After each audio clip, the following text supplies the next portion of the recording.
That is typically something that we do. So as permitted by the governor's disaster declaration of January for 2020, I'm sorry, I wrote the wrong date, January of 2021, I believe. The determination has been made that an in-person meeting is not practical or prudent for this committee.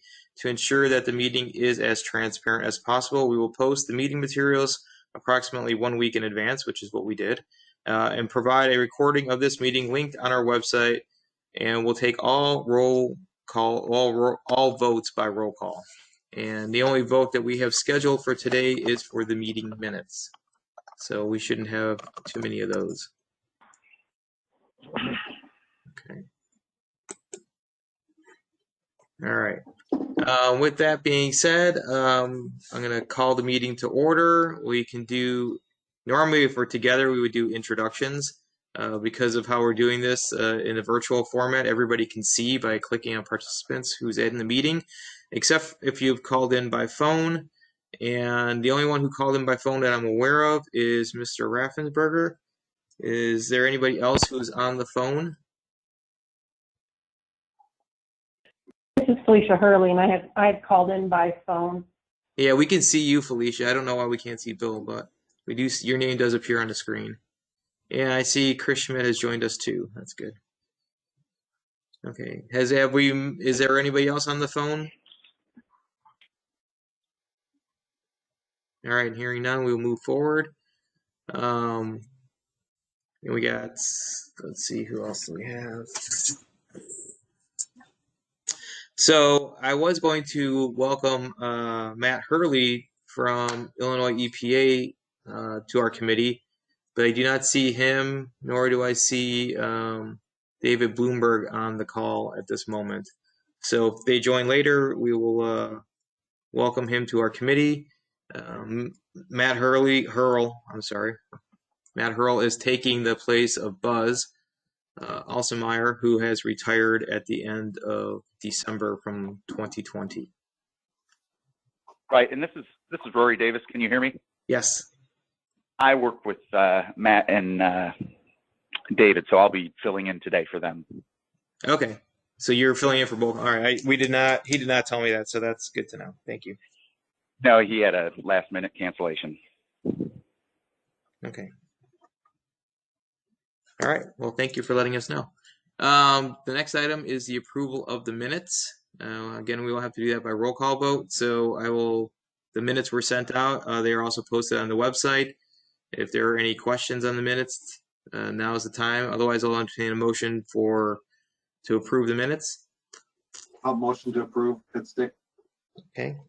Mark, do we have a second? Also, this is Chris Schmidt from IDOT. Oh, go ahead, Michael. Sorry. Hey, no, go ahead. If you want to second it, that's fine with me. There you go. Yeah, I just wanted to say sorry. I was a little late getting on the call, but yeah, Michael Leslie's fine to taking the second. Thank you, sir. All right, we're gonna say Chris Schmidt seconded the motion. So I'll have to do a roll call vote. Let's see, Michael Leslie. Aye. Okay, I'm going across my screen. Next one is John Donovan. Aye. Tony Greep. Aye. Mark Pitstick. Yes. Aye. Chris Schmidt. Aye. And Rory, I would normally ask you to vote on this, but David wasn't there last time. And unless he has some sort of objection, I think the only Illinois EPA rep who I think was on the phone or was on the call is actually not in this meeting today. So if you're okay with that, I think we're not going to ask Illinois EPA to weigh in. That's okay. Okay. Sure. I didn't think it would be a big deal. It's just the meeting minutes. All right. So the meeting minutes have been approved. Thank you. Moving forward, the next item is the semi-annual ON2 2050 TIP conformity analysis.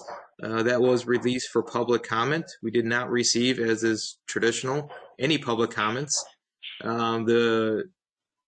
It shows in our analysis that we conform to our budgets. We wouldn't release something that wouldn't.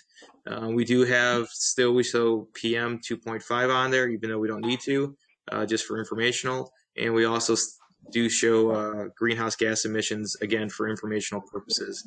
Ozone is the only thing that we are required to show, and we do show that we conform to the ozone budget for the region. As I said, we did not get any public comments. It was released for 30 days. It'll be voted on at the Transportation Committee on June 4th, and it'll be forwarded to the CMAP board and the MPO Policy Committee for approval. So unless there's any questions on that, we can move forward. Are there any questions on the most recent conformity analysis? Okay, I'm not hearing any. All right. Now on to some of the more meaty topics. As everybody knows, US EPA came out with a new MOVES model, that is MOVES 3. CMAP is in the process of beginning the transition phase. We're probably a little bit behind from where I thought we would be at this stage. We did use MOVES 2014A for our current conformity. We are trying to see if we can get everything in place and do testing over the summer so that the next conformity, which we would do in October, we would be running MOVES 3. I'm not optimistic that that's going to happen. We'll have to see. But at a minimum, I think that at this time next year, we plan on using MOVES 3. Let me see what's in the chat. Okay. So what I wanted to do, and one of the reasons it's on the agenda, is A, that's kind of our time schedule. B, we need to have some different inputs. So CMAP will be making different inputs because we have to run, or we will be running MOVES 3 at a county level as opposed to a regional level, which is what we do now because the custom domain feature is no longer an option in MOVES 3. So there will be a request that goes into Illinois EPA soon for county-based data that we use from Illinois EPA. That's going to be our fuels, that's our meteorology, there's a couple other files, and I believe that Illinois EPA runs MOVES currently at the county level anyways, so that should not be an undue burden. Correct me if I'm wrong, Rory. Are you the MOVES guy, or are you experienced with MOVES? I am not. That is probably going to be Steve King and not either David or Matt Harrell. But I was expecting you guys to bring this up. And so you said it was the fuels and what? I'll put an email together, and it'll be a specific request for the inputs that we routinely use from Illinois EPA. It has to do now fuels. There's a couple of different files within the fuels components. There's meteorology data, but there's also the inspection maintenance program and all the compliance rates that are in different counties and things of that nature. So basically, we have to create a profile for each county that we will input into MOVES. Okay. And so on that subject, what do you do about the vehicle populations and age distributions? Are you doing that by county anyway? Because that's something that we were talking about doing. We just got the new Secretary of State's file to start working with it. It's only for Northeastern Illinois, but if you've already generated those files and they're in our geography, we could probably use those too. Yeah, so what we'll have to do is maybe set up another call or something like that just with CMAP and Illinois EPA and discuss a process going forward. We will probably bring the different files as we've done before, our inputs to this committee for review. Since this is MOVES 3 is a significant update from where we're at now, it's a good time to review all of our inputs and see where we're at on that. I mean, does it mean that every county in the state is going to be run exactly the same way now, even Northeastern Illinois? My understanding is that Illinois EPA had been running it at the county level. Correct me if I'm wrong, Michael Leslie. And that LADCO runs MOVES for a region, and they break it into 3 parts, so they don't run But each now county. it's all going to be by county, right? That's the requirement for MOVES 3. That's my understanding. Is it's either by county or you have to do it using national defaults or something like that. Or of course, there's the project level, but we're not going to do that. I think we've always done it by county. I think the state of Illinois has always done it by county, and LADCO does it by these things called county groups. I think there's 5 of them currently in Illinois, sort of Cook County, the suburban area, Northern Illinois, Southern Illinois, and St. Louis. And so when you have that conversation, if you could just include LADCO in on that, so we're sure that what we're modeling is consistent with what you all are using for 2016. I mean, 2016 is partially baked in right now, but let's just make sure we stay consistent. Okay, we can do that. Michael, you have anything you'd like to add on the moves update?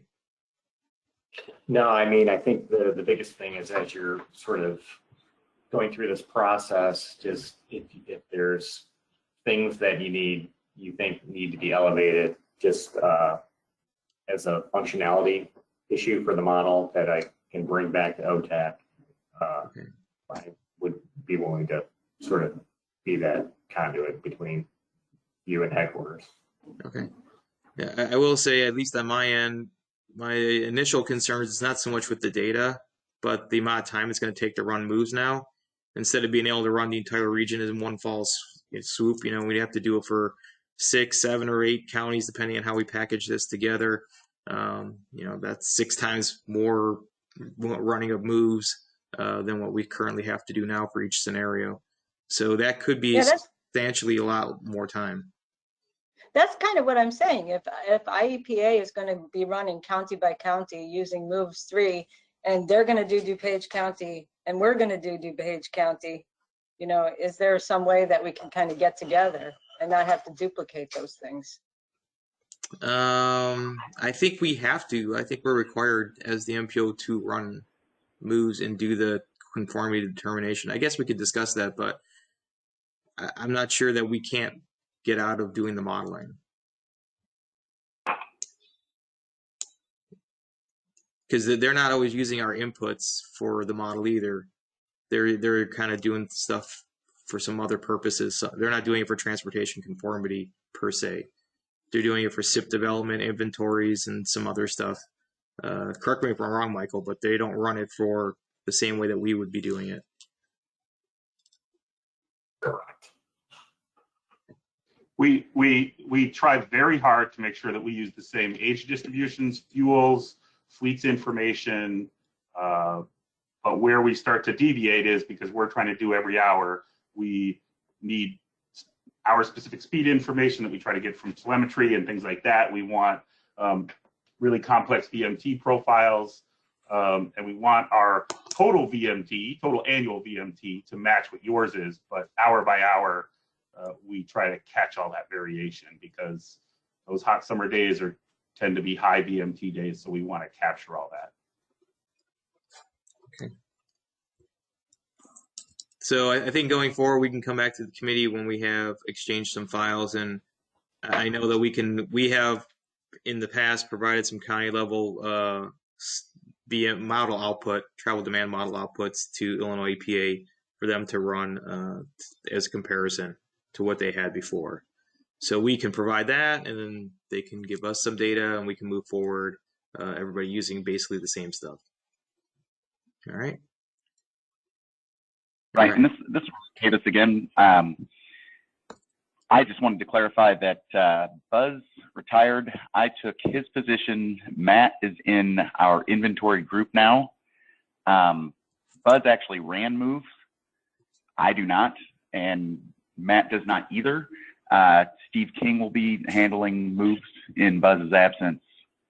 And he is not in the inventory unit. He's in the modeling unit of all places for a moves modeler. And so Buzz kind of had, went a little overboard with how many duties he had. So we do not have a moves modeler in our unit anymore. I would, if this is an ongoing thing, we may want to bring Steve King in to these calls if that would be helpful, because he will know more about what we're doing with moves. Okay, well, we'll do a follow-up, and then we can go from there. We do routinely discuss moves updates especially if we have either new information for on the data side, or in this case, we're switching to a new moves model. Right. Right. And I'll be sure to loop him in on whatever emails I get from it too. So. Yeah. So at least for the next year or so, I think moves 3 will be a topic of conversation. All right. Moving forward, the 2008 ozone NAAQS non-attainment reclassification status updates. I think, can we start with US EPA? Michael, can you start and give us an update on where we're at on that? Sure. There's a lot of moving parts on this one. When we go through it, there's the first item is the exceptional event demonstration that Illinois submitted a while back and supplemented recently, maybe 3-4 weeks ago, where I might be able to change that. We're still in the process of reviewing that information, and we would either concur or not concur on that exceptional event demonstration, and that would sort of lead where we go. If we concur or approve the exceptional event demonstration, we would be able to redesignate the area for the 2008 moderate standard. I mean, we still have a couple pieces out that we're still working to approve, that we need to have a fully approved SIP for the moderate standard, and then we would be able to redesignate. If we issue a non-concurrence on that exceptional event, that would lead us to having the area bumped up to severe for the 2008 standard, which we would do as part of this notice called, it's a bump up / termination of attainment by the attainment date notice, which we expect this summer in the sort of July, August timeframe, and we would finalize that January, February timeframe, and that would set sort of a new planning cycle, which would probably be 12 months to 18 months for new SIPs for the severe classification, but we haven't made that decision. So I guess the two paths are, if we concur, we could redesignate the area. If we non-concur, the area is going to have another SIP too. So that's in a nutshell. All right. And then Illinois EPA, what is your, do you have anything you guys would like to add on your end? We are awaiting this concur or not concur from US EPA on our EE, and hopefully trying to get ready for whichever decision comes down. But no, I think that with the 2008, that's pretty much where it's at. Okay, so when you mean by ready, if there's a concurrence, you guys are ready to move forward on attainment designation? Do you have to submit stuff still, or is that stuff's already at US EPA? I think everything is in for that. I would imagine. Yeah. Well, we would have to. Everything's in on that. So I think we have a couple pieces that we have to approve at EPA before we can move ahead on that redesignation. The redesignation's in-house. Some of the rate of progress plan elements and the VOC RACT element haven't been approved by us. The RACT is moving forward. We had previously proposed approval for the attainment, like the rate of progress items last year, but we received comments. We just sort of held steady on those pending what was going to happen with the EE. Okay, so if the 2008, let's deal with the two tracks. So one track is the exceptional event, US EPA concurs, and then there's a work that starts on redesignation to attainment. What does that do to our budget? Because right now we're still using our old budget. We haven't switched to this, what we thought was a new budget, but it's kind of in limbo a little bit. Yeah, I think you would, upon our approval, you would start using the moderate budget that's in that redesignation request. Okay. And on the other track, if it's not, the exceptional event is not concurred with, is that budget basically not something that we would even entertain using at this point, and we would just go to discussing making a new budget? Yeah, I think that's what would happen, because then we would be on a non-concurrence. We would have a couple options with that old submittal. We would either ask the state to withdraw it, and we'll replace it with in this case, we haven't gotten a serious SIP, so I would expect IPA would just go, kind of skip over the serious and go directly to the severe. That's a detail we'd still have to work out. Or we could disapprove the SIP, which would, kill that motor vehicle emission budget as well. Okay. Is there any foreshadowing of which direction we might be headed in? I honestly don't know. I think Okay. there's the new information. I think, there was some confusion on this middle of that. So I think. So it could go either way. I think it could go either way. Okay. So I guess that we will have to wait. When do we think we might have an indication of which way it might go? I think the important date is we want to, either make some determination on it before that determination of attainment date that register goes out. And that's going to have to be sort of buttoned up in the next month. Okay. So by July, we should know. Yes. Okay. Does this ozone season, the one that we have just started to enter into, in any way factor into any of this? My understanding of the numbers and sort of the critical monitor is dropping off 2018, which was a higher year, makes the critical value somewhere around 80. Yeah. But maybe, Rory or Mark might know. I mean, when I crunch the numbers, what I basically, in a simplistic way to look at it, if this year's 2021 ozone season, it just has to be at or worse than the 2018, and then we might have an issue. If it's better than 2018, then there shouldn't really be an issue because we're just barely over the 2008 standard. Yep. Okay. Illinois EPA, is that how you guys see things too?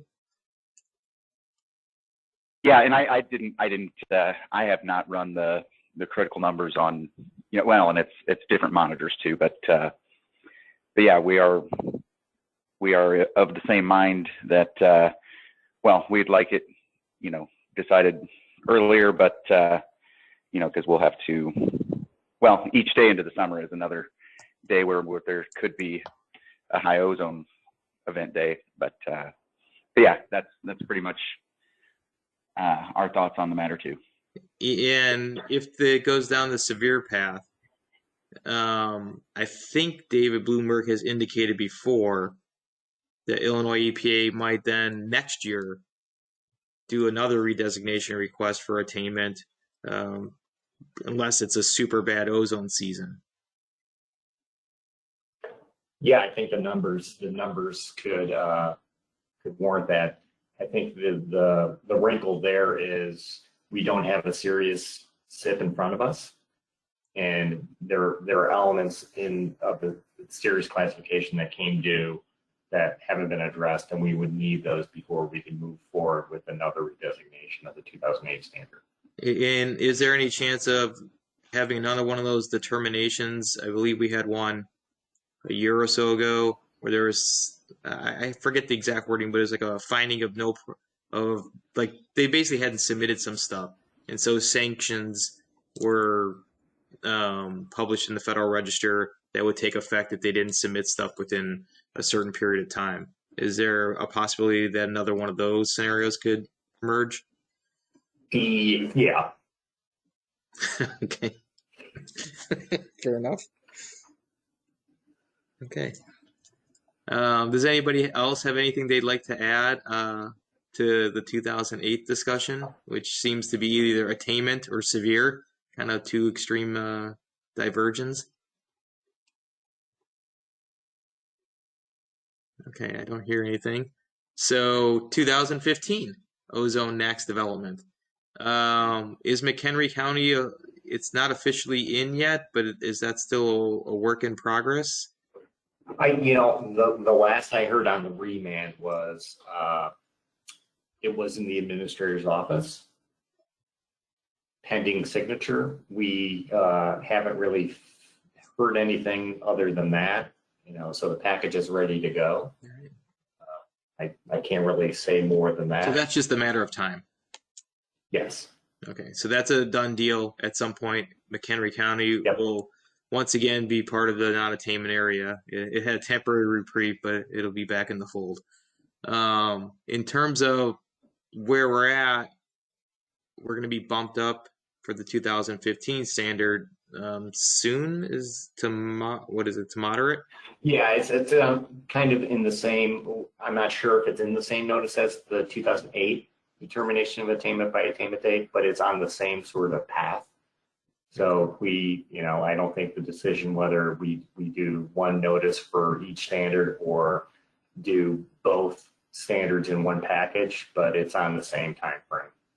And do you know, and I'm sorry for just throwing this out at you off the cuff, but do you know what the year is by which they would have to show attainment before they got bumped up to serious?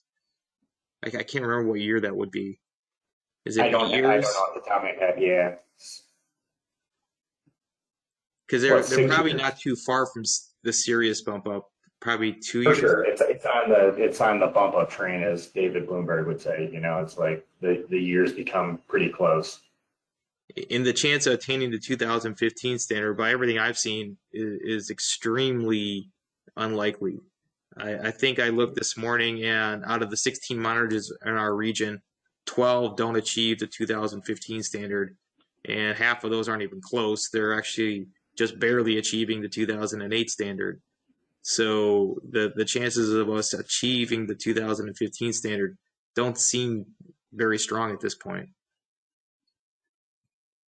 I think that's a fair assessment. And Illinois EPA, what do you guys have to add?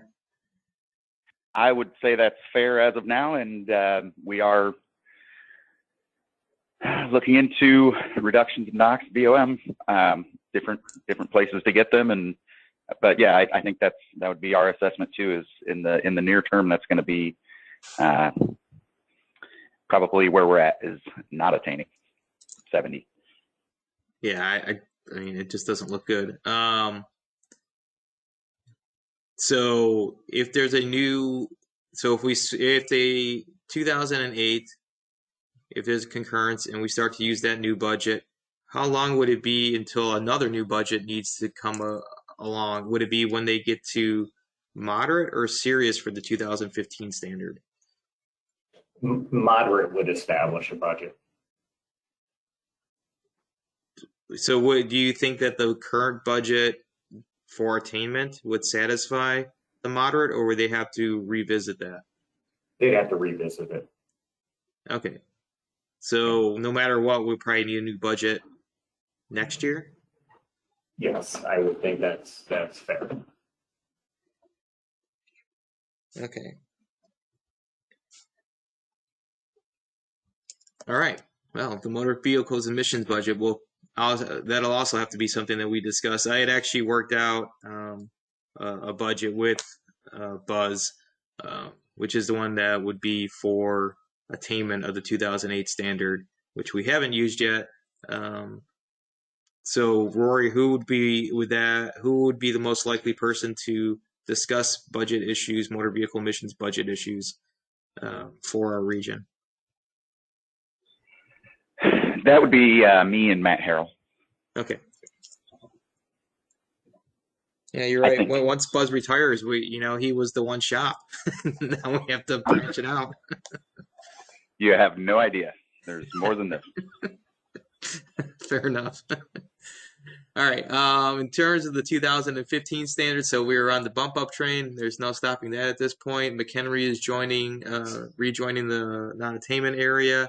Is there anything else coming down the pike related to the 2015 ozone acts that we should be aware of related to transportation conformity? And I will defer to Michael Leslie.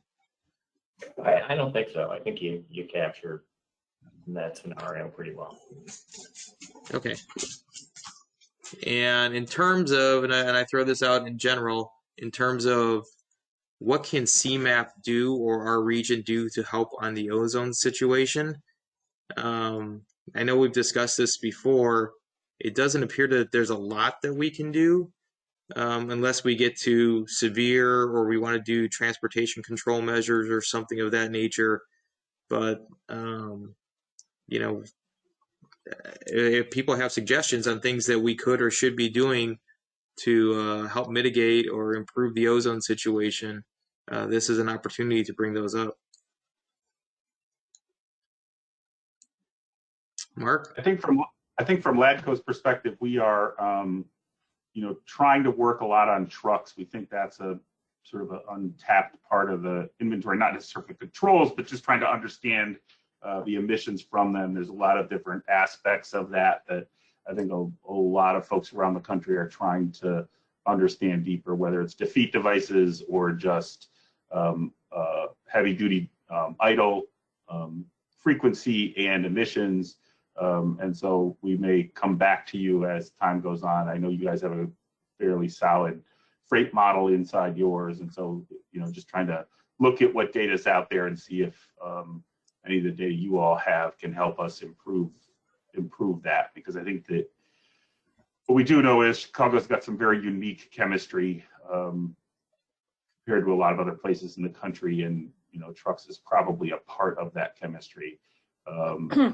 So trying to understand that deeper, over the next few years is what we're going to be trying to do. Okay. And I will say we have discussed internally, and we haven't moved on it, so it may or may not happen. We don't know. Either trying to work with US EPA to do a little bit of citizen science and maybe add some monitors out there to supplement in some areas where maybe there's not a lot of monitors. Maybe that doesn't do anything. Maybe it does. We still got to work through that. I think that would be kind of a research project. There's also the potential that we've discussed of doing a research project that might try to figure out how much of these cheat devices or things like that are going on. But we haven't done a design or put together a proposal to seek funding to do that yet. Claire, did you have something you wanted to add? Oh, I was just wondering, we have all these actions you should take on ozone action days. Is there anything there that CMAP could do as far as more public information? I'm thinking of lawnmowers. That's not something that we have control over, but a lawnmower electrification program. Got a lot of lawn mowing going on those hot days, and other stuff. I mean, I think Illinois EPA, you guys do put out recommendations for people who are at risk health-wise to not maybe be super physically active. And I can't remember what else do you guys put on those ozone action days. There's activity, and I don't know exactly what's on those also, but yeah, the lawn mowing, the leaf blowing. We're kind of surprised at what kind of nasty emissions are coming from gas-powered leaf blowers. Yeah, they're commercial and residential. I believe, and maybe this is something worth discussing at some point. Doesn't Los Angeles area or California have some sort of regulations against doing that kind of stuff during the midday? There are all number of different levels of stringency on that. California has just moved to ban all gas powered and go to electric by 2028. I think you won't be able to buy gas powered blowers in 23 or 20. It's a phase in. they're going to have to get better emissions in the first couple years, then better still in another couple years, and then you will not be able to buy a gas-powered blower. And then I think past that, you won't be able to use them. But I think in certain of the air quality management districts, they are already saying, we don't want to see you using them at all. And, and that's obviously not statewide, but they're going that way statewide with CARB. But I think in some of the districts, they're kind of cracking down there too. Because we know, right, that none of that lawn maintenance equipment, it doesn't have any emissions control, right? Barely has Right. noise control. Yeah, and 2 cycles, where they still use the 2-cycle engine, it's pretty bad. So, and everybody kind of thought, well, they're kind of small, but then, as far as they're not real tight engines either, and so you got incomplete burn, which also your VOC on top of that blue smoke that's pumping out of them. So, yeah. So let me ask you this: can you guys maybe put together some sort of notice or email or whatever it would be? We have a very large distribution list of municipalities, other governmental units that on an Ozone Action Day, we could put this out and then they can distribute it through their networks. And maybe that would help various folks to think twice about mowing the lawn on an Ozone Action Day or something like that. I don't think people realize how bad it is, to tell you the truth. Yeah, so we would need some kind of reason to kind of give it some vibrancy so that they understand that this really is a contributor. Yeah, and like I said, there's many more things too that we're looking at as far as trying to find some NOx reductions, trying to find some VOM. Our thought is that it's greatly driven by mobile sources, but then there's also your non-road and whatnot that you can always try to cut back on too. But yeah, there's all kinds of things that would be helpful. Because I'm ignorant of the subject, is VOCs a contributor to ozone? Yes, it's a precursor. Yeah. Well, we can talk about that in my next presentation, but as far as greenhouse gases and other things, it look like starts is a really small proportion, but VOCs is huge proportion of the emissions.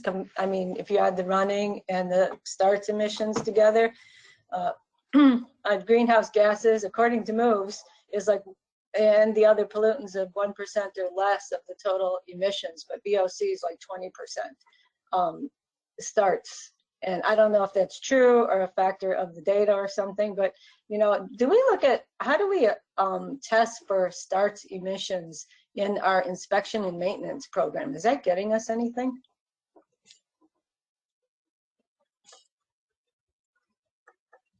I think that's for Illinois EPA. I'm sorry, I missed the end of that. What kind of emissions? Starts emissions. How are we looking? We have an inspection and maintenance program, and when you get there, your engine is pretty much, warmed up. Does the inspection and maintenance do anything for us as far as starts and VOCs? Oh, startup. I don't think so. I don't know. I mean, most of my experience with fall, and you would get an error through the OBD testing, Claire. And, yeah. It would be. That's how it, I think, would be addressed. All right. Yeah, most of my experience doing those tests rather than, exactly what we're looking at. Mm-hmm. Okay. Well, I mean, again, I think CMAP sees this as an issue. It is, our non-attainment area does impact our TIP and our long-range plan and different things that we have to model for projects and stuff like that. So anything that we can do to help with the ozone situation, I think CMAP is a ready and willing partner. Just let us know how we can be of assistance, even if it's just through information. So, all right, moving forward. Item number 8 is the North Lakeshore Drive Air Quality Modeling presentation. I'm going to share my screen in a little bit, but I want to just give a little bit of a preview. So this is something that we're going to be discussing at the project level.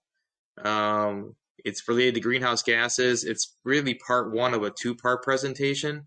So the part one is going to be CMAP staff talking a lot about the modeling aspects.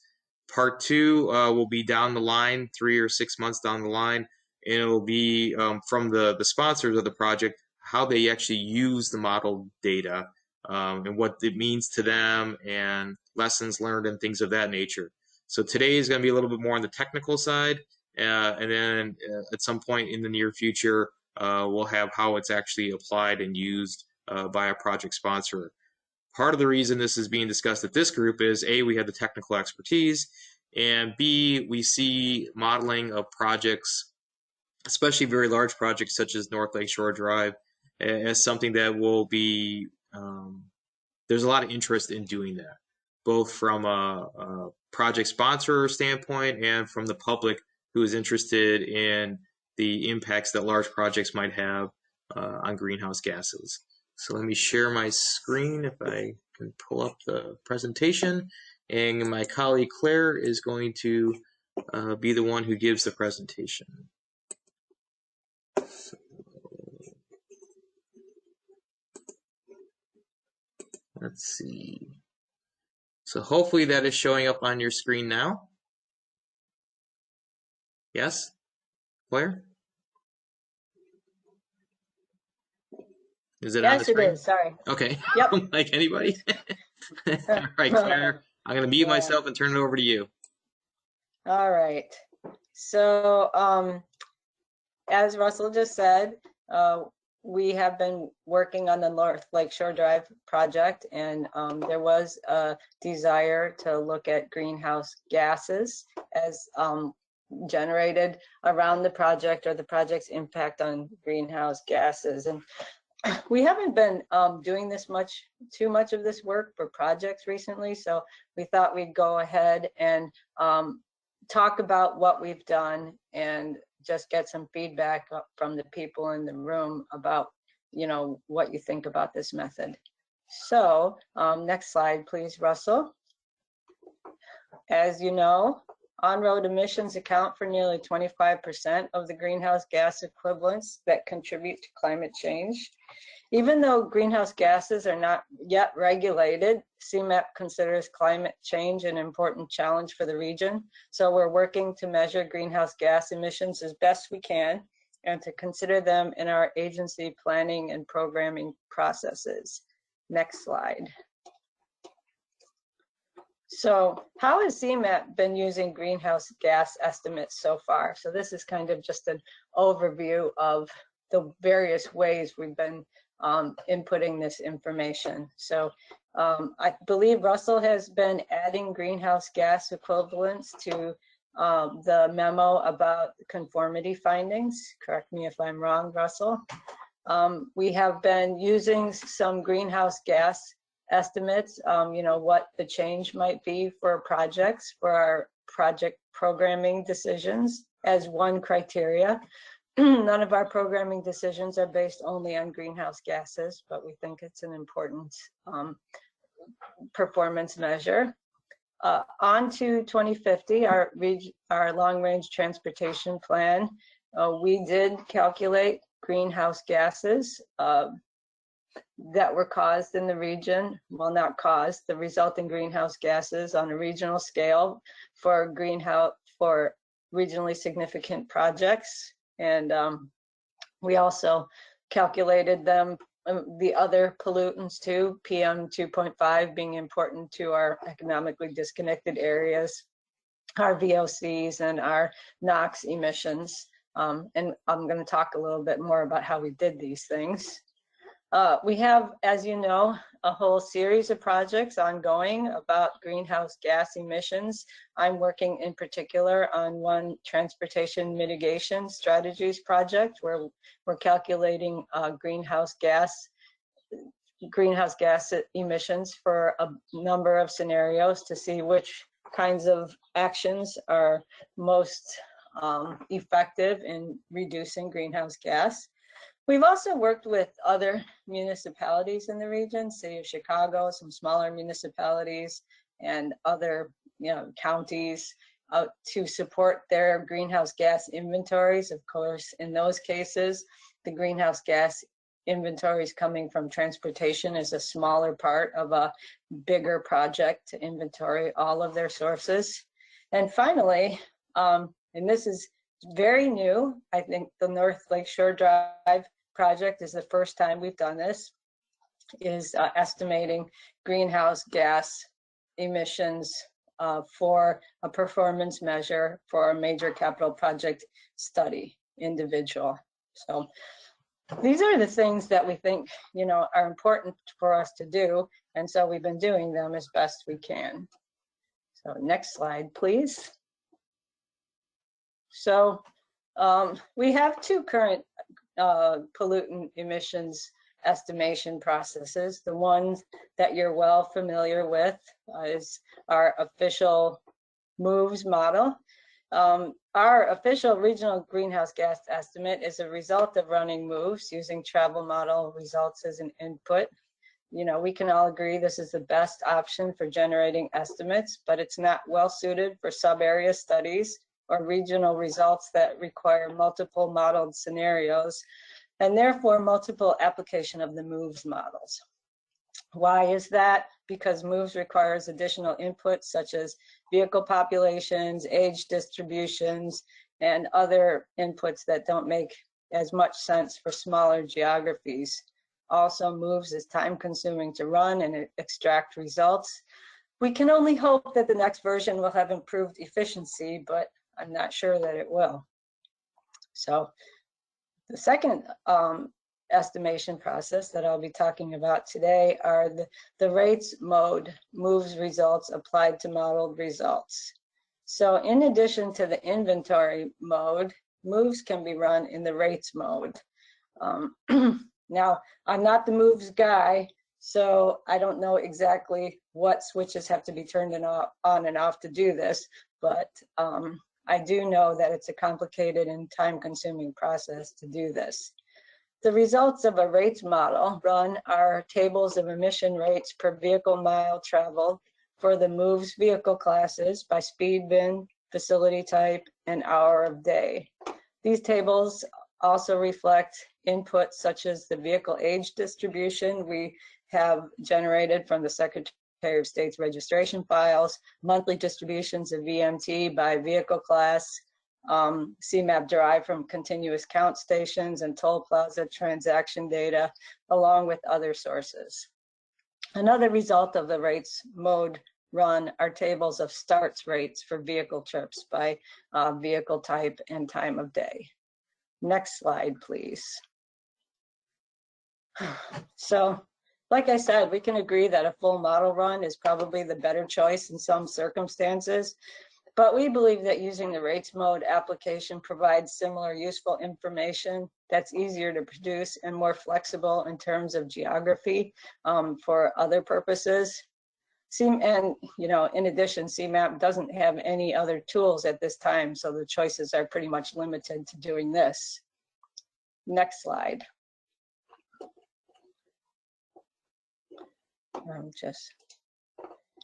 All right. So the rates mode information that we're using, I'm going to describe it here. The running and starts rates tables were generated in 27 using probably our 2014, what are we using, Russell? 2014B, and are still in use. We could recreate these as many times as we wanted to, but we're still using the 2017 tables because of the complexity of using MOVES for this purpose. So we think that the data is still good, especially since we're still using the same version of MOVES right now that we did when this was created. There are rates tables for every year from 2015 until 2050, which reflect expected changes in vehicle technology caused by new regulations and changing vehicle age mixes and traffic patterns. Rates for different pollutants were generated, greenhouse gas, NOx, PM2.5, and volatile organic compounds. We have used each of them for plan development. Like I said, we estimated pollutants for all of those. There are also running rates tables for each of the modeled vehicle class, hour of day, speed bin, and facility type. So it is pretty detailed information that comes out of the rates tables. And starts rates were generated only for passenger vehicles. So the tables that we have right now include motorcycles, passenger cars, and passenger trucks. And as we're applying these to the modeled vehicle classes, we don't model motorcycles, so we are only using the passenger autos and passenger trucks. And the reason is not because rates, starts rates can't be generated for the other vehicle classes, but most of the uses of the rates table focused on changing personal travel behavior, policies or projects that switch transportation modes from driving to transit or non-motorized modes. We have not used starts rates for truck or public transportation vehicle emissions estimates, even though it's possible to do that. Next slide, please. So here's, I just thought I'd throw out a couple examples of the tables that come out of this rates mode. This is for greenhouse gas, and you'll see we've run this for the month of July, probably because of our ozone non-attainment status. We figure that's probably the most important month, and so we run it for July weekday. This here pollutant ID, process ID, we don't really use that. The main things that we use out of this file are the hour of the day, the road type, the speed bin, the source type, that's your vehicle, and the rate per VMT. That's for the running rates. The starts rates, as you can see, we do have hour ID. These are one for each of the 24 hours of the day, and the 3 vehicle types, 11, 21, and 31, which are motorcycles, cars, and passenger trucks. And here's the rate per vehicle. And in this case, the rate per vehicle is a rate per vehicle start. So while the top table running rates are applied to network measures, so we know the speed and the VMT of all of our vehicles, the starts rates applied to trips, starting the car, each trip to be considered a start. Although it is true, some of those starts are probably warm starts, but we don't really have a way to differentiate those. So, and please, if anybody has a question, stop me. I'll stop and answer that. So next slide, please. So the starts rates, and this plot is starts rates for automobile for the 24 hours of the day. They do look a little confusing to me. While I expect running rates to kind of differ by temperature and maybe get higher during the day, I was surprised at the variability in the starts rates over the day. I don't understand why rates vary so much over the hours of the day. Maybe somebody here who's an expert can say something about that. But anyway, similar information, which is variable, exists for the other pollutants. In any case, this is what MOVES is telling us so far. So we know that starts causes pollution, and we've been using this data for some time. Also note that the CMAP trip-based model includes only 8 periods of the day: overnight, midday, with peak and 2 peak shoulders in the morning and evening. So to apply these starts rates, we need to either divide the model results into 24 hours or to aggregate the starts information to 8 periods. I aggregated them using a simple average of the hours that the period included. Probably there are more refined and complex ways to do it, but I thought that'd be okay for the time being. The reason Next that it slide. changes, the reason that it changes by hour is that it's not just a start per vehicle start, it's a start per vehicle. And so if in that hour in the morning, a higher fraction of the vehicles are starting, which is exactly what's happening, then it's the rate plus the fraction of vehicles that leads to sort of that start rate. It is a fraction of the vehicle, you're mixing in emissions for all of the vehicles. You're assuming, you know, all of them, it's weird to think this way, but all of them are emitting a little, but in fact, only a fraction of them are actually active. And so it's a sum of all of the vehicles. And that's where that calculation comes from. So I should be applying that rate to all of the vehicle population, not the vehicles that are vehicle starts that are happening in the period, right? That's what you're saying? Yeah, I'm not sure exactly. I'm not yeah. I don't do the, you know, project level planning stuff. I do the aggregate stuff for the whole inventory, and those emission rates are times the total number of vehicles in the fleet. All right. Well, then I should do it differently. I'm glad I brought this up. So then aggregating the starts rates, you probably wouldn't want to average them. You'd probably want to add them together, right, for the period. Well, we can talk about that later. So these are two charts showing the 24 hours of the day, and then the way that I aggregated them by averaging them. But seeing the way that it was described, probably averaging is worst way to do it. Not a good way to do it.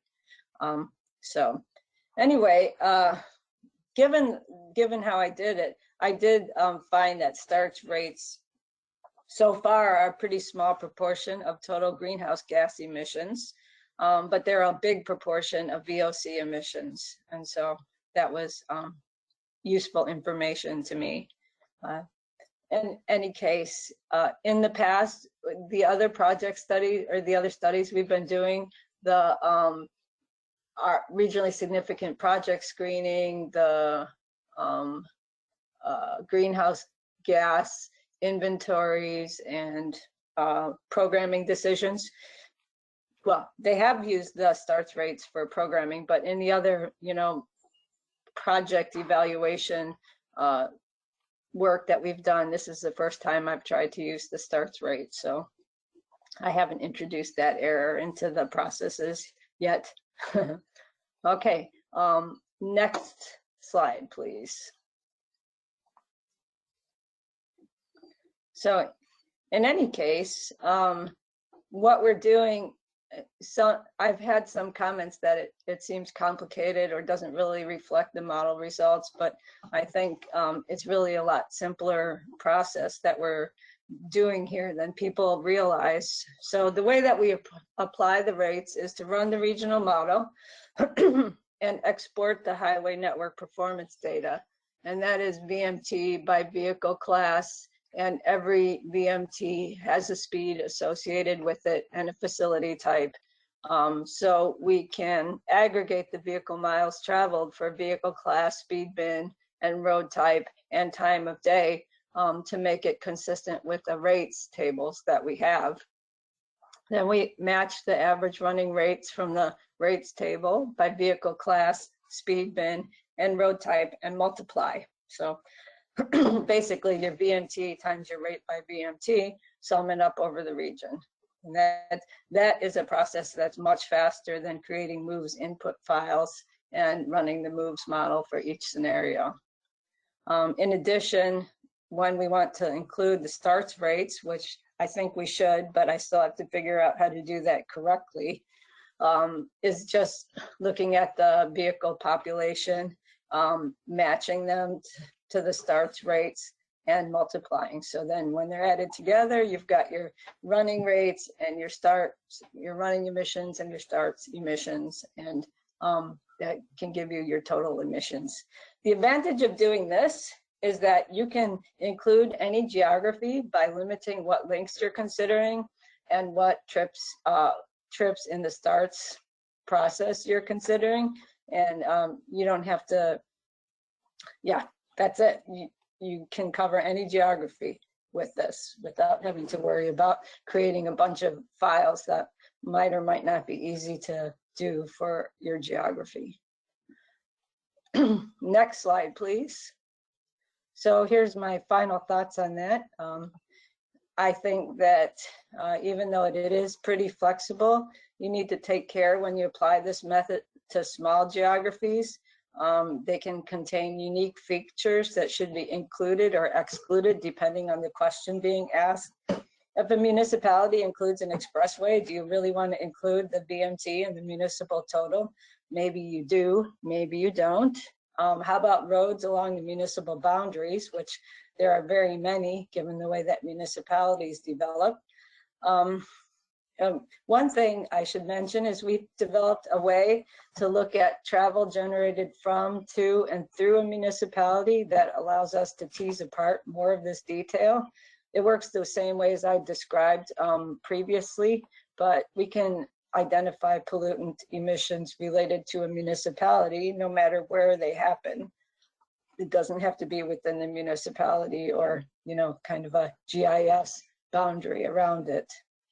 Also, when working on the project studies, the smallest geography to consider should be a corridor, because emissions are a systemic phenomena. Traffic moves from one road to another, and the performance of roadways around a project changes. So it doesn't really make any sense to look at emissions exactly on a facility, because something that could increase emissions on a facility may be decreasing emissions on a nearby facility, and you don't really get a true picture of what's happening in the area. And number 3, as I said, we have to understand more about starts rates, and this was my first foray into using that information. And that's pretty much all I have. So for the Lakeshore Drive project, we've been working with corridor geography for quite a long time during the project study. It's been going on for more than 6 years, and this is the first time we've exported the traffic, the network performance information, VMT, by speed bin and facility type, and estimated the greenhouse gases for the corridor where the project is being studied. We have not included the starts rates in that yet. Like I said, this is the first time I've tried to include that. And so that's all I have. Does anybody have any questions about that? Or comments or discussion? So I will say that's a really good presentation, Claire. It's a good synopsis of what we're doing. We would really like to have some input on if this is a good way to go about this, because we think that this kind of methodology and this technique, when we go to the new moves model, we'll be creating new rates tables. And I think that the plan is to continue to use this kind of approach to look at RSPs and to look at larger scale projects as they come down the pike as part of a modeling evaluation tool.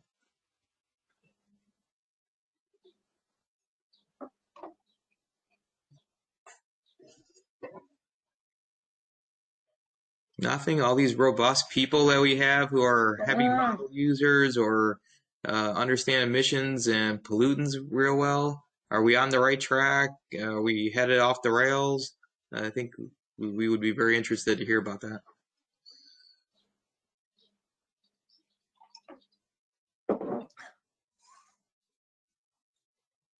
This is Chris Schmidt from IDOT.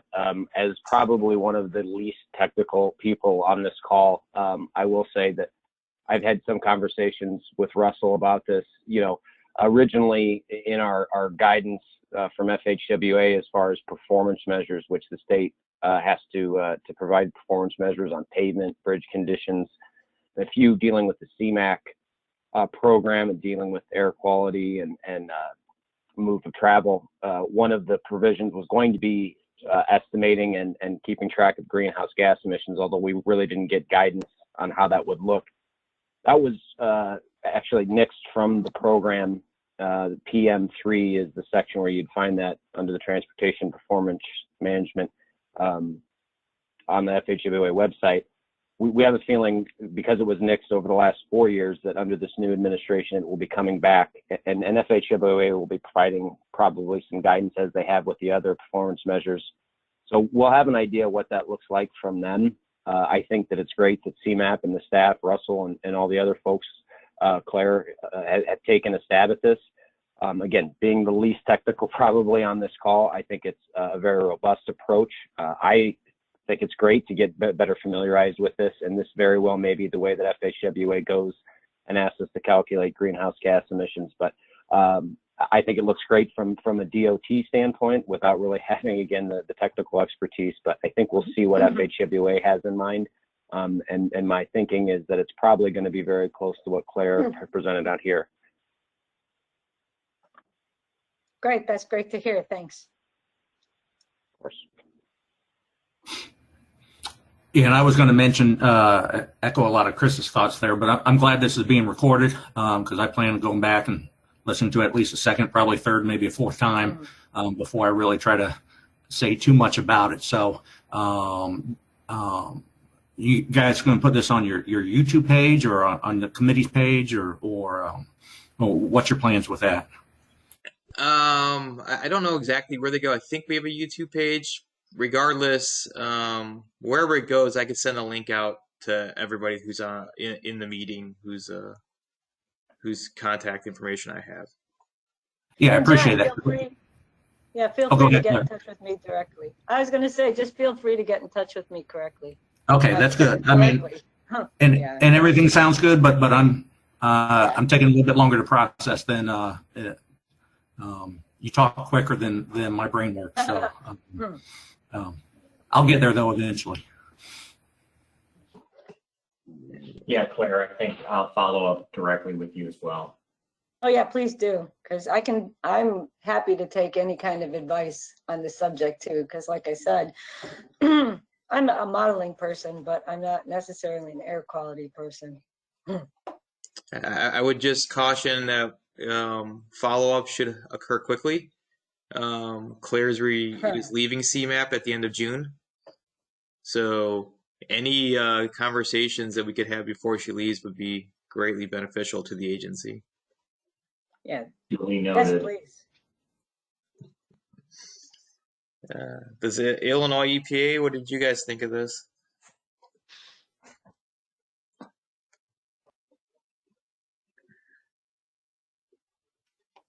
think he's still on.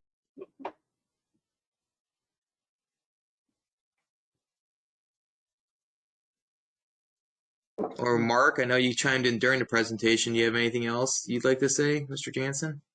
No, I think, probably just good to compare the net results of if you scale it up to the county level, just to make sure that you did a cross-check, that you were getting emission totals that were consistent with what you get at the, for a county level run, just as that check to make sure that you're not. Yeah, and that's kind of why we're flying blind, because we don't do it at the county level yet.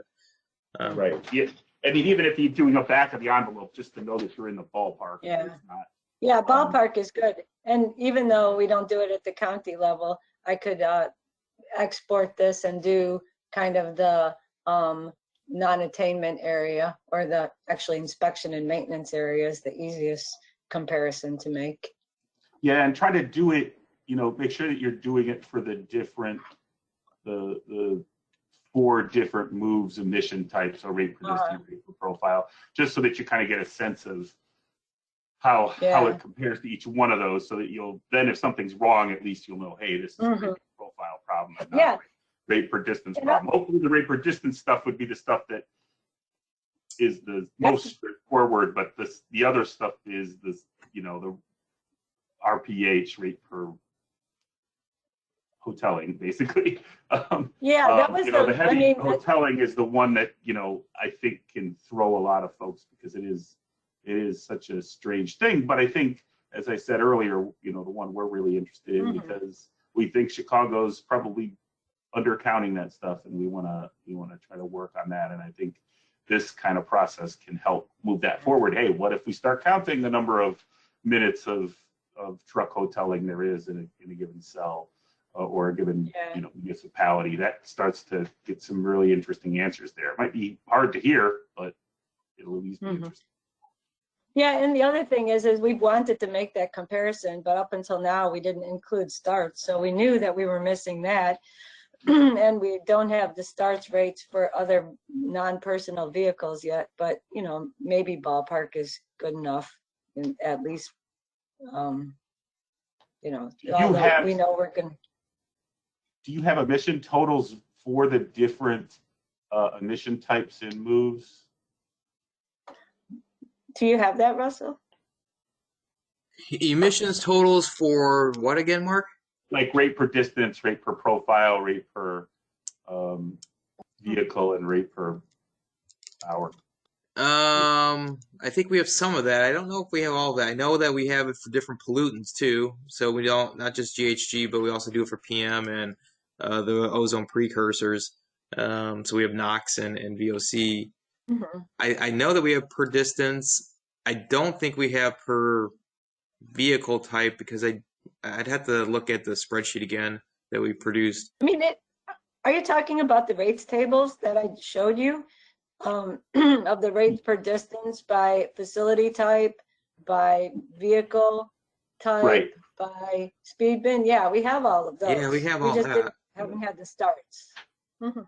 I mean, emission totals at the county or regional level that you can compare against We the don't. results from here. But you know, and We we're not might gonna have- we're not gonna We can talk and we can share those with you if that would Okay. help.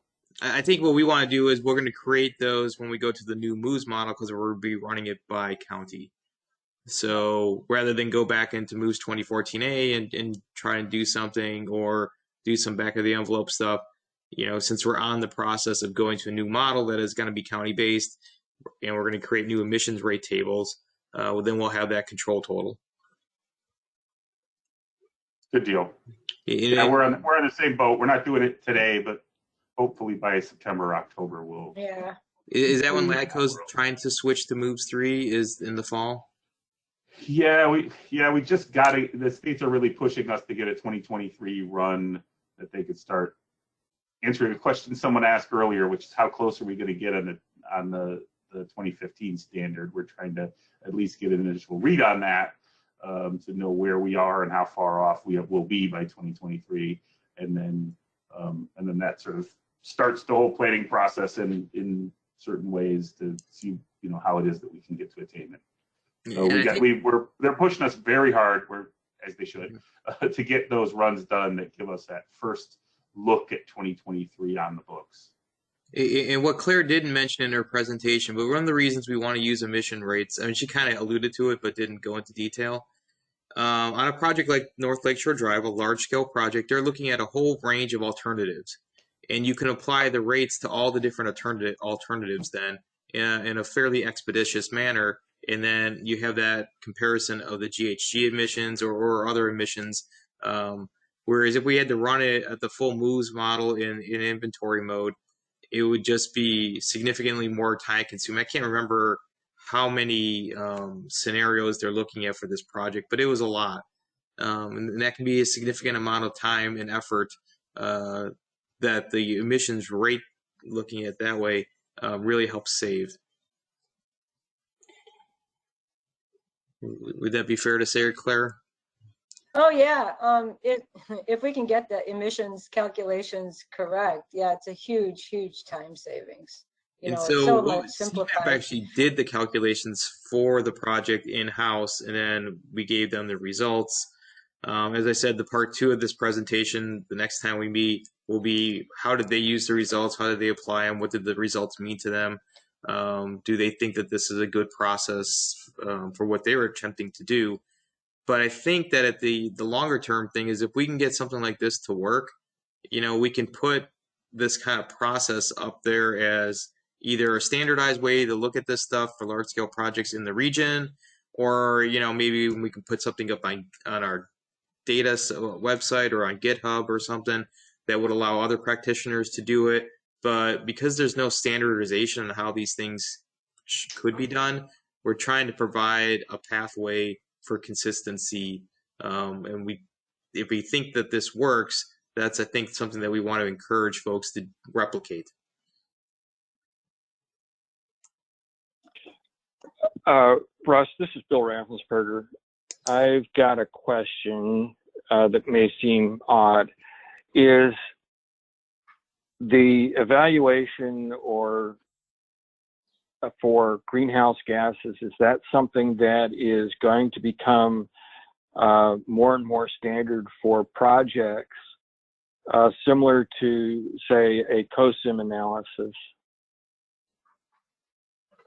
I wish Matt Fuller was on the call. He's often on the call with us. I think he would be better positioned to answer Well, that. let me speak out of school.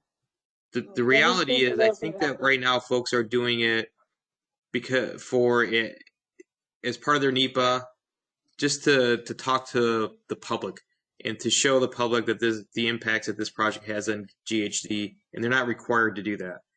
Whether they're Well, let required me to do throw, that at some point in the future, I think is a matter of right now. It's just speculation. I didn't see. I don't know, John Donovan, if you have something you'd like to add to that.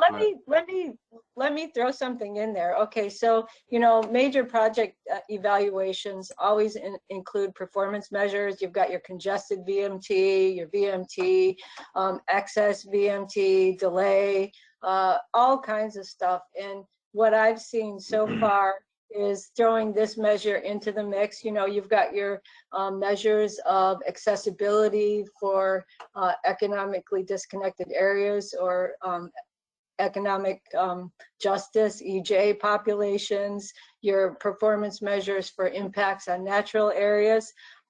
What I've seen so far is this is just added to the mix of why not include some air quality measures along with all of the other traditional measures. And I would be surprised if it became required in the same way that some other stuff does, because there's no standardized way to do it. Where, with the COSIM, everybody kind of knows how that's supposed to be done and the rules of the road. I think that's kind of what we're trying to come up with is if people want to do this, here's a way to do this that we think is probably the best way at this time. And maybe if more practitioners do it this way, we have more data points to compare how it's going about doing stuff. I don't know if that answers your question, Bill. We have some people on the line from the project study, so maybe we could ask them about what their intentions were when they added this to their performance measures in the project study. Hi, this is Jen Hyman. I'm part of the North Lakeshore Drive team. So yes, Claire, this was one of those criteria that kind of like Russell had mentioned. It's something that the public has been noted as very interested in seeing as part of the Lakeshore Drive project. So that was the primary reason for adding it. And as we've kind of talked about here, we look forward to continuing to work with you all and work on this model and then kind of interpret those results and come back in a few months to discuss those.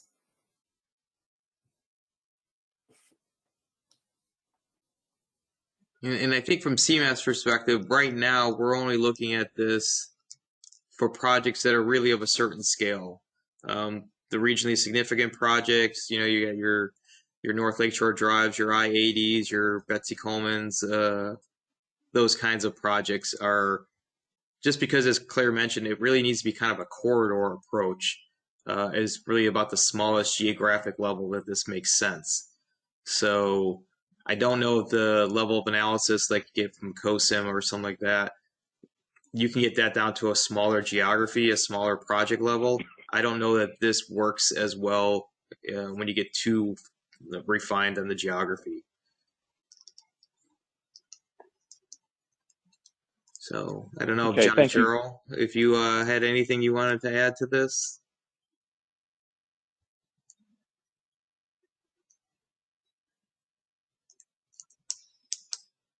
Maybe not. Okay. No, yeah, Russell, this is John. Yeah, I'm on, and to put it in the language that I think what we're talking about, I don't think the greenhouse gases are going to be a requirement at this time, but who knows what the future, when I say the future, I mean, a year from now, there's some executive order could come out that says we have to do it. And these big projects like North Lakeshore Drive, the Eisenhower from a few years ago, those are rare. I mean, they got all the bells and whistles, and we like to look at those projects, but that is not the bulk of IDOT, and I'm just speaking from IDOT's perspective, work. Those are the few and far between projects. Very rare projects, these mega projects. And so I think that the mega projects are kind of where we think this works for testing and for figuring out if this is a good way to go. And if we think it works for the mega projects, then we can kind of take it to the next level of analysis and see whatever the next scale of large projects are, and go from there. I do think I don't know if other IDOT folks want to chime in here. It does seem like because the public is interested, that project sponsors are looking at this as part of their public involvement or mitigation to public comments or stuff like that. And they're looking for a tool in which they can demonstrate the impacts that a project has on GHGs. I know that there's also a transit component, that there is a tool out there to already estimate GHGs with transit projects. We have not explored that. So right now we're only looking at the on-road mobile, the kind of the IDOT type projects. Excuse me, on that point, because transit, takes from the roadside, I think that this is actually a very good tool to look at large scale transit projects, especially considering the starts and vehicles. So as much as a transit project affects traffic, and that's one of its selling points, taking that VMT off the road is shown in the rates calculations too. So yeah, and I guess let me rephrase, because there is a transit tool out there for calculating GHG, we might have a way to compare. So maybe our method versus some other method, and see if it's significantly different or relatively the same. That might give us a data point to kind of see if we're doing this in a way that makes sense, which I think we are. All right. Are there any other questions? This is John Sherrill. I'm just going to. You touched on a good thing there, Claire and Russell, that the North Lake Shore Drive component, the transit is an important part of that project, and will continue to be an important part of that project. And I'm going to go back to the bulk of IDOT projects, and the bulk of IDOT projects. And Russell, you're familiar with this, being with our District 1 coordination meetings. Transit is a small part of a regular project, adding a right turn lane, adding a new lane. And I would think that transit's going to be a small component of future projects, of the run-of-the-mill projects. But I'll leave that up to the air quality experts. And I think that that's accurate. I was actually thinking of actual transit projects themselves, the ones that don't go through District 1 per se. Your red line, green line modernization projects, your expansions of the red line south, and metro expansions and what have you. Maybe there's ways that we can look at those large projects through a GHG lens too. All right. Are there any other questions or comments related to Claire's presentation? Okay, excellent. All right, so I believe the last item on our agenda, or the last substantive item, is CO2. And for some, you might wonder, well, why is this even on the agenda? So let me give a 30-second history here, and then maybe others can jump in and provide their input. So there were some emails that were circulated, I want to say back in November. Some folks asked me about if a CO2 hotspot analysis had to be done for a project in Kane County. Subsequent emails that I sent out to our partners, many of whom were on this call, it was clear that it was unclear if it had to be done, to say the least. So there was a lot of, let me check back with folks, and nobody really seemed to know exactly if a CO2 hotspot analysis had to be done, because the state is in attainment of the standard. In addition to that, there's a programmatic agreement between IDOT and Illinois EPA that kind of spells out when these things should be done based on some traffic counts and some other criteria. But whether or not it should still be done, now that the state is in attainment of the standard, and I think the state has been in attainment of the standard for some time, and what's the process for reviewing and reaffirming whether or not this should be done or continue just as it is. It seemed like there wasn't a lot of clarity to that. So that's why it's on the agenda today, is not to say that we need to be doing something different or that we should be doing something different. It's mainly because it wasn't clear if what we're doing is required still, other than because of the program agreement, and B, if it should be reviewed or changed, who exactly should be leading that effort, and things of that nature. So I'll throw it up for discussion. We're not advocating at CMAP that anything gets done differently, but we do think that maybe there's an opportunity here to have a discussion to clarify if something should be changed and how that might actually go about. And Michael Leslie looks like me. This is Here, I'll go first. I think, at least from EPA's perspective, there's no real good hook. I mean, you know, we, as Russell mentioned, we had gone back and forth, at least in my office, and I talked to my headquarters counterparts. You know, it was kind of like each other was pointing the finger towards the other office, saying, well, it's sort of a NEPA thing. You know, it's not a conformity thing. And the NEPA people were going, well, we thought it was needed for conformity, you know, and I was always under the impression that it was there as just a way to inform the decision makers on that situation. CO was predominantly a mobile source pollutant. You know, it's pretty much dead. You know, as a dead NACS pollutant. We aren't even really close to the standard. So I guess the long-winded answer is I don't think there is a really good hook, and maybe it is something we can look at. You know, maybe federal high. You know, there's nothing at our headquarters. They couldn't point to something. I don't know if Federal Highways has a different opinion.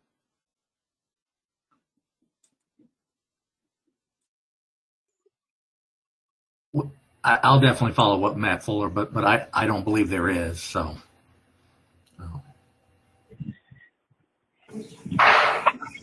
John Donovan, what do you, could you explain what you just said? What there is not what?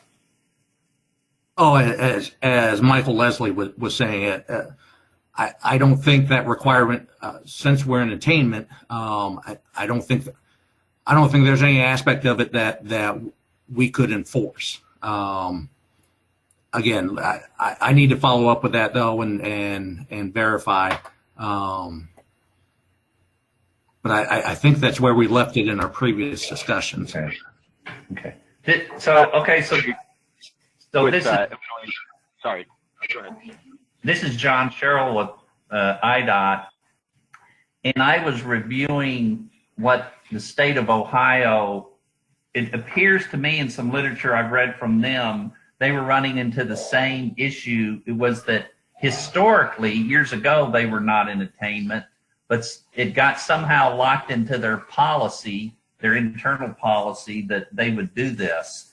And it appears to me that IDOT's the same. We're in the same boat in the sense that, oh, we're in attainment, but nobody really followed up and realized we were in attainment years ago, but we still had it in our, quote, our internal policy that we would be doing this. And it's like, oh, we should have asked, you know, gone and asked the regulatory authorities to drop this requirement out of our policy. So I would agree with what Michael and John Donovan are saying. Yeah, and John, doesn't your policy essentially indicate to bring the project to the consultation team? And I think the first one, kind of after we went to attainment, I think that's where we kind of I'd have to go back, check minutes, and I don't even remember the project we're talking about, but I think that's where this group kind of looked at the issue and said, because we're in attainment, we're not going to expect it. Again, you guys are free to go forward if you voluntarily choose to do so. But again, I can't even recall the project. So, but I thought that's kind of how this group processed it previously.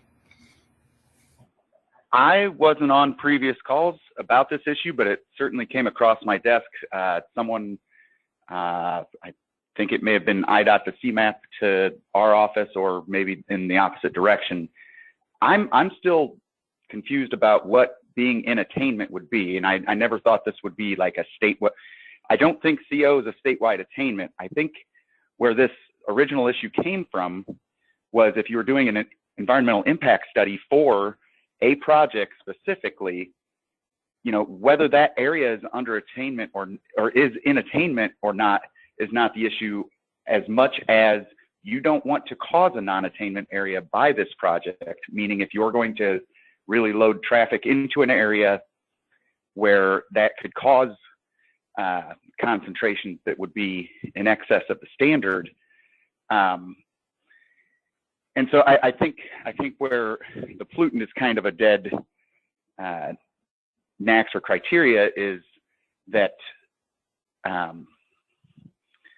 emissions have come down per vehicle so much. I know there was a standard. You didn't have to do advanced modeling if the project was going to have traffic of less than 75,000 cars. The standard had been different prior to that, where I forget what the standard was before that, but you'd have to do advanced modeling if there's more than 75,000. Now I don't think that anything near 75,000 cars would put you close to in danger of exceeding the standard. But I think, as far as what I could find when looking at this issue, is when you do a project, you still have to say that you'll not be causing a violation with the project. And I think that becomes increasingly easier to do, but I just don't understand why we would say this isn't an issue because Illinois is in attainment. You could technically, you know, have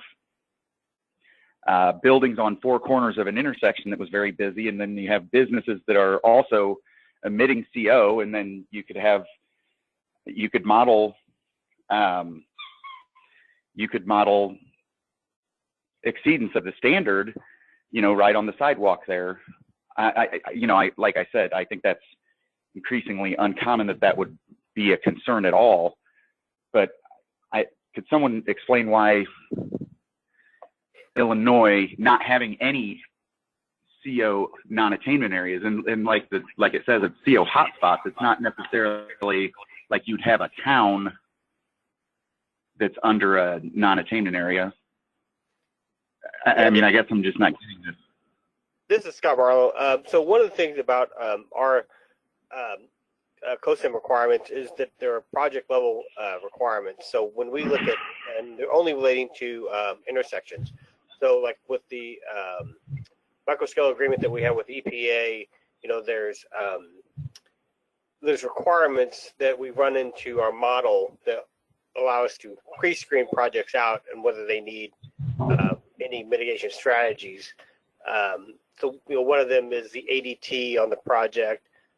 If we're adding lanes in the project, so, you know, when those criteria are met, you know, it's pretty easy for most projects to pass the pre-screen analysis that we use. But, you know, we still have that in our agreement with the EPA that, you know, we look at it from a project level perspective, a micro scale perspective, as opposed to like meso scale or macro scale perspective. Right, and I get all that. I don't know what, I read the agreement that was, you know, discussed, and I just don't know, you know, the question came in sort of, you know, do we still need to do this? That really wouldn't have anything to do with Illinois EPA as far as do we need to do this or that. The impact study is, like you said, the pre-screening generally doesn't turn up anything that would cause a CO hotspot. But again, I just wasn't sure. The question was odd to me as far as, since we don't have any non-attainment areas, the real issue is not to cause a non-attainment area, even in a small spot, which would be your hotspot. So I guess the question was never answered, or I guess we're going around in circles as far as what do we need to do to, I guess, have everybody have a full understanding of what we're talking about, because I didn't think that IDOT should be doing anything differently because there are no non-attainment areas. Yeah, I think And it's kind of like that question. Excuse me. This is Bill Raffensperger. I got a question. I'm the one that caused this kerfuffle. I have a project in Kane County that has, I don't know, it's like 75,000 vehicles going through this intersection. And so, the question was asked by the consultant, and the consultant doesn't want to do this because, and the Kane County doesn't want to do it because it's going to be billable hours. So, here's what I'm hearing, that even though we are in an attainment area for carbon dioxide, there's concern that a project might cause a location to go out of, to become a non-attainment area. Right, that's correct. And so, you don't have widespread non-attainment areas like ozone. The things that would cause a CO hotspot, as you might call it, or an exceedance of the NACs, would be a project. And then generally, if it's less than 75,000 ADT, then you would say, don't worry about it. We're not, nothing to see here. Now, I think what someone was saying earlier was 75 may be a little low these days, and maybe it should be maybe 125,000. I don't know. I'm sure that the vehicles are emitting less CO than they had when those rules were passed. But as far as having a non-attainment area in our state or not is not a question at all. And so I think what they were saying is, like, why would we have to do this if there's no non-attainment areas? The reason for the additional study after the pre-screening of 75,000 ADT is to make sure we do not create a CO hotspot. Now, like I said, though, that minimum may be out of date, but I don't see anything anywhere that made me think that IDOT should be doing anything differently based on whether there was any non-attainment areas in Illinois or not. That's not a question or an argument for or against further analysis, because the question is, are you going to cause one? Now, like I said, most likely not, but that's not really Illinois EPA's call, and we don't perform these, and I think it is kind of usually a throw-in thing in the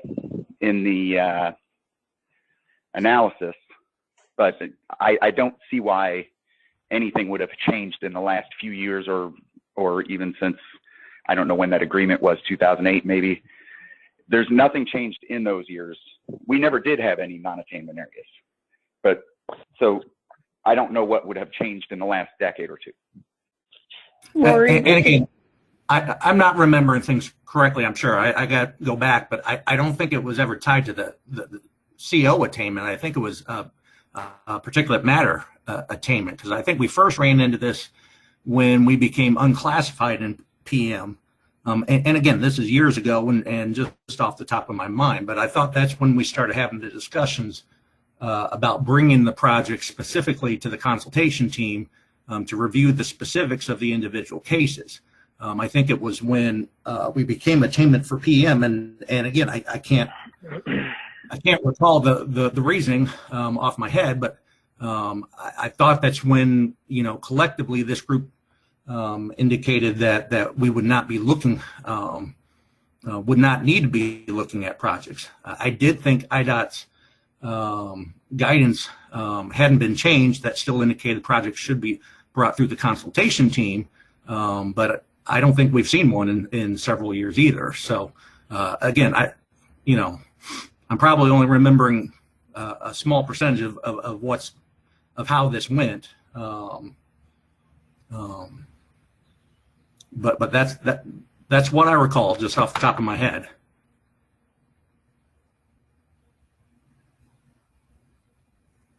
Felicia, did you have something you wanted to add?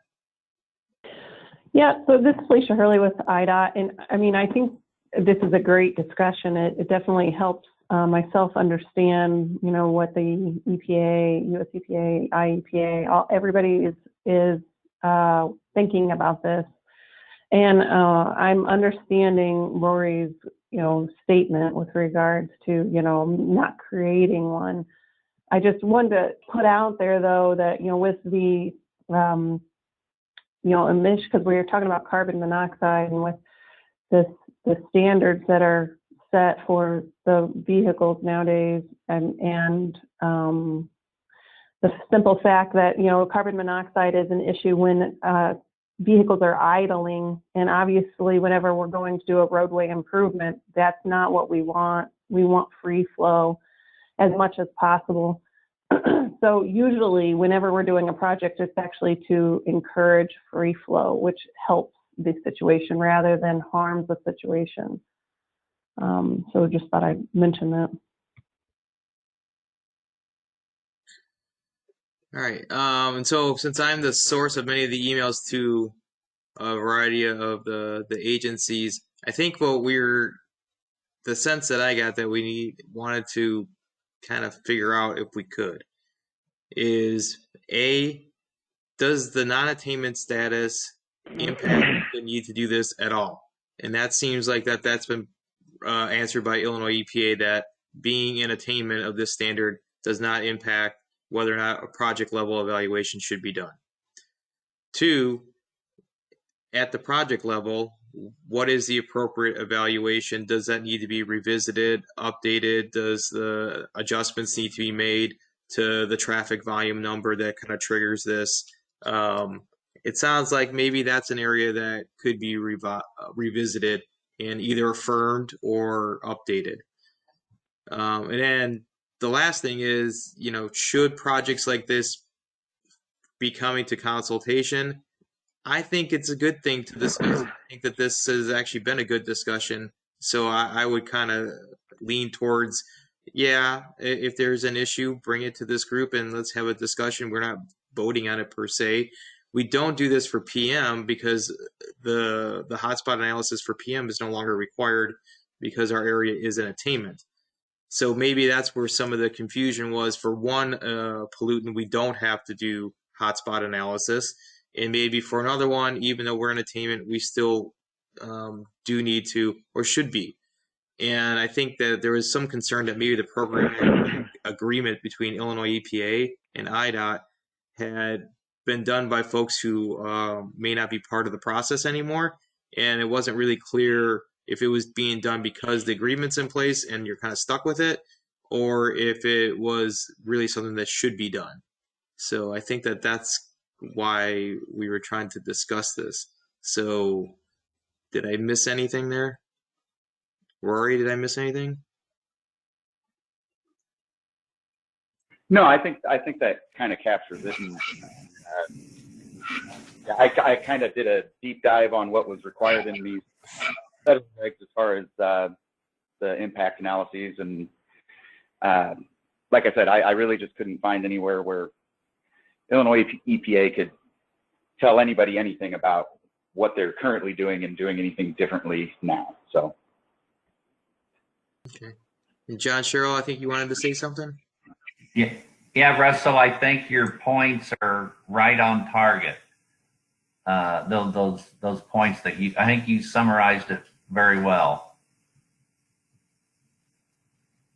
I'm not sure it gets us to it. You summarized where we're at very well. Yeah, I'm not sure what the next step is. It's not even clear who reviews the agreement to update it. Like IDOT feels bound by the agreement, and then Illinois EPA is kind of stating that they don't have enforcement of making folks do this. So we seem to be in a little bit of that circle where it's not really clear what the path forward is. Does anybody want to weigh in on what you think a next step should be? Rory? I think the other point of confusion for me was not only, I mean, I don't know what should be done differently by IDOT or EPA, but the agreement was generally for Illinois EPA to provide moves inputs when there was a new moves out, and I think that was 2 versions ago, and I'm assuming we did that. And and every time there is something like this, Illinois EPA, of course, is perfectly willing to help out with inputs. I mean, we already discussed that for the new version now, but I just, that was another point of confusion for Illinois EPA, was what IDOT or CMAP thought that the agreement Illinois EPA made, like what was it that we would be doing above giving the inputs for some moves modeling in the case. And I really thought that was more, a one-time deal rather than, when there was a new version, we said, yeah, we'll do that up for you. After that, maybe if there were updates, we would do that. But I don't believe it was ever an understanding or an agreement to do anything on the project basis. No, I think that's correct. I think you have that accurate. I think that they actually they don't use moves, they use some inputs. But correct me if I'm wrong, I think you got, IDOT asked people to use MSAT, or not MSAT, what is it? You have your own model for doing the CO. It's COSIM. Is it COSIM? Okay. Which is unique to Illinois. It's Illinois' kind of model. It's not one I don't know if it's used elsewhere. So, I mean, at a minimum, new inputs would be needed because a new model for moves. Right, and maybe that would be the next step forward. Maybe whomever we can meet with to look at this stuff, and if we need to tweak some stuff, I'm not. I like what the agreement says. I think I don't see any reason to change anything. Kind of what Rory is saying. But if there's updated language we should be putting into the agreement, I think that would be good. Any of the parameters. Maybe if the software itself that was developed through the U of I program. That's right. Many years ago, and maybe that update, that software. I don't know who would do that, but that might be something that may need to be looked at or tweaked. And how would we? Who would be the? I'm assuming this is probably IDOT, but I don't know. I mean, the level of ADT is one of the key thresholds for whether this has to be done.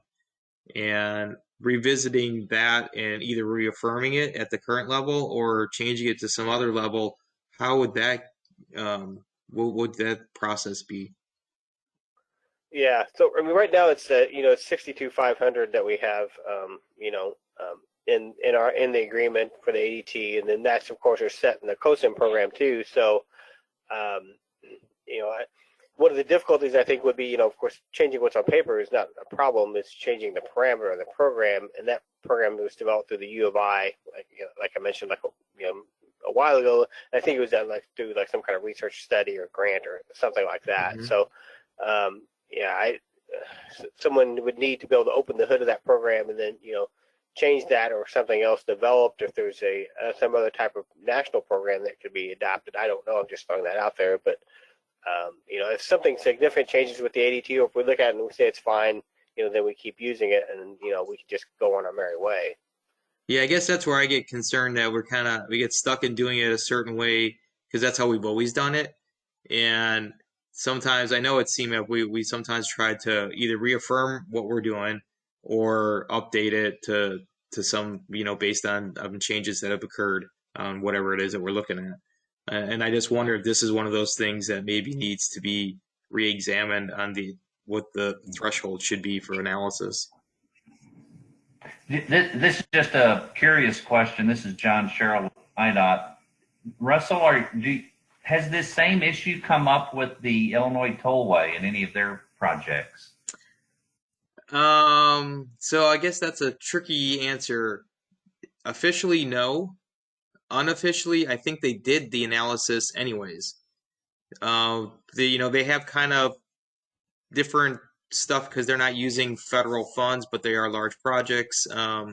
I believe that they did do an analysis. I could be wrong, but I'm pretty sure that they did it on one of their larger projects. You know what we could do for a future meeting? We could just talk to the tollway. We could have them. I'm sure they've always been good partners with us, and we could have a discussion on what they've done. Because I know they have a large project now where they're adding lanes and through the Central Tri-State project. And perhaps we can ask him about that. If Matt Fuller was on here, he would probably be able to answer about their NEPA process and maybe what they've submitted. I thought doing a quick Google search that they had done this. So how about this? How about for a next step, maybe we have this as an agenda item at a future meeting, just to get an update to see if anything needs to be changed or not. But that the analysis it sounds like, based on what Illinois EPA is specifically saying, that the analysis, at least as it's currently constructed, should continue as without change. But maybe we should review it and see if there's adjustments to the thresholds, and maybe have somebody else come in, such as the tollway, who's done this analysis, and provide some more information about how it works and how it's been going on. Does that sound like a plan forward? Yeah, I think this is Rory. I think that's a good plan. I certainly wouldn't, take anything I've said today as me having the authority to give advice one way or the other. That is what our agency kind of thought, but also that our agency does not have any kind of authority to kind of lower the standards on what is in federal regs about impact analyses. So that we, in either case, like, we don't see what the difference between now and many years ago is. And I don't want to say that you definitely should do this or you shouldn't do that. But my main point was, the non-attainment area, not a factor, but also Illinois EPA has no reason with going along with that to say that IDOT or anyone else should be doing anything different than years past when it comes to these assessments. Okay, that's fair enough. Scott, did you have something you wanted to say? Yeah, like as far as like the MOVES model, would that? Yeah, I'm just not familiar enough with that aspect of what that information provides. And how I was just looking in our manual how all that data feeds into our program. Is there something? Would we know if something significant has changed? And am I correct in hearing that there is a new MOVES model out? There is a new MOVES model that those of us who use MOVES are switching to over about another 18 months. We have roughly, and it is going to cause different outputs. Whether it affects CO or not, I don't know. But there's different regulatory things for cars and trucks and stuff that the new MOVES model captures that the previous model did not incorporate. So maybe when we get a better understanding of that, if we could sort of, compare the apples, comparison of new MOVES model versus what we're putting in to COSEM, maybe we could get an idea if we need to tweak something in our model. Okay. And Rory, maybe we could follow up with your MOVES guy and have another conversation offline about the MOVES inputs. Yeah, that would be really helpful. Okay. So we'll set something up over the summer to look at that with Illinois EPA. And I know I know Michael Leslie had to leave, but I did talk to him extensively about this. And I think he would want to have his NEPA people be part of a conversation, just so everybody's on the same page. It sounds to me like really what's going to come out of this is at most an update to the traffic volumes that trigger an analysis. So, anybody have anything else to add for this? I know we've run a little bit long. Okay. All right. Moving forward really quickly, the Onto 2050 update, item 10. We are doing our Onto 2050 update. We're starting that process over this summer. We'll be reaching out to project sponsors to update regionally significant projects, potentially add new ones if there are any, as we know that there's a capital bill out there, and there's potentially a federal capital bill that might enable larger projects to move forward. At about this time next year, the Onto 2050 plan update will be going through conformity, and it will be going out for a 60-day public comment over not this summer, but next summer. So we just wanted to keep the group informed as to the status of the plan and how it relates to conformity. So the plan itself will be going through the conformity process, and we'll be updating not just the plan and looking at it, how it compares to the budget, but also our technical appendices about how we do our analysis, both from the traffic demand model and for transportation conformity, if needed. We do not see this update to the Onto 2050 plan as a big update. We'll save large scale changes to our next plan that comes after the update to Onto 2050. Are there any questions on that? Does not seem so. Okay. Any other business? Hearing none. This is the chance for the public to comment. Is there anybody from the public that would like to comment at this time? Hearing none. I think we are ready to adjourn. I do not need a motion or anything like that. We are on call. Our next meeting. Mark, did you have something you wanted to say? No. Okay. Our next meeting is on call. Typically it would probably be sometime in December, roughly, when our next conformity is out for public comment. We tend to do these things in case we got public comment, which of course we don't have. But I think that we might actually do one, depending on how different things come together, in the late fall. And maybe not wait 6 months, but we'll see how things go. With that, I think we are adjourned, unless there are any other questions. Thank you all for participating today. We look forward to seeing you at some point in the future. If I don't talk to you, have a good summer. Okay. All right. See ya. Thanks, everyone. Thanks, guys. Thank you.